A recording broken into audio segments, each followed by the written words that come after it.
यहां पर सौनकादिक ऋषि प्रभु से पूछते, प्रभु आप एक तरफ यह कह रहे निगम कल्पतरोर गलितम फलम, निगम माने कल्पतरु वृक्ष,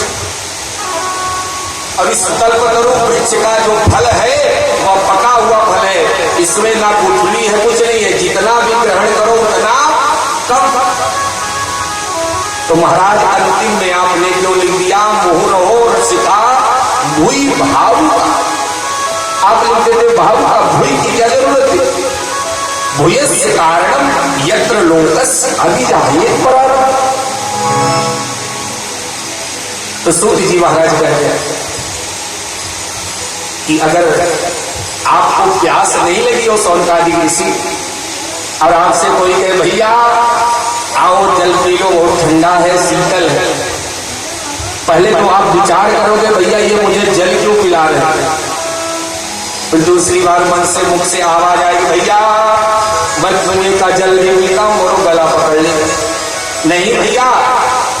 ये कुएं का जल नहीं है, हैंडपंप का जल है, फिर मन में प्रश्न उठेगा नहीं भैया हैंडपंप का नहीं पीते, मैं आरओ का पानी पीता, अनेक प्रकार के प्रश्न उठेंगे। अगर वही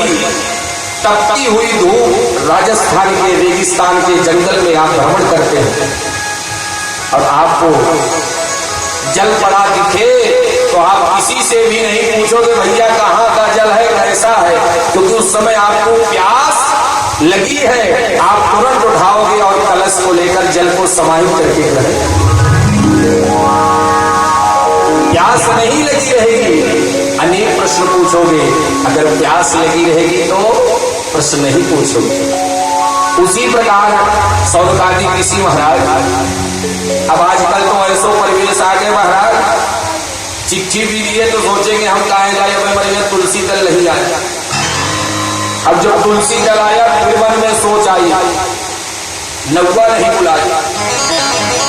अब जब नाव दे देगा गांव में कहे नाव बुला, इसका मतलब घर को कोई श्रेष्ठ नहीं आया, मैं कैसे जाऊं कथा सुनने के लिए बार-बार। अगर कोई दूसरा कार्य होता रहे तो no space no distance, only one house full ही रहेगा, लेकिन अमृतमयी कथा होती हो तो हम कहे जाए भैया हमें 4 जने बुलावे तब हम जाए। इसीलिए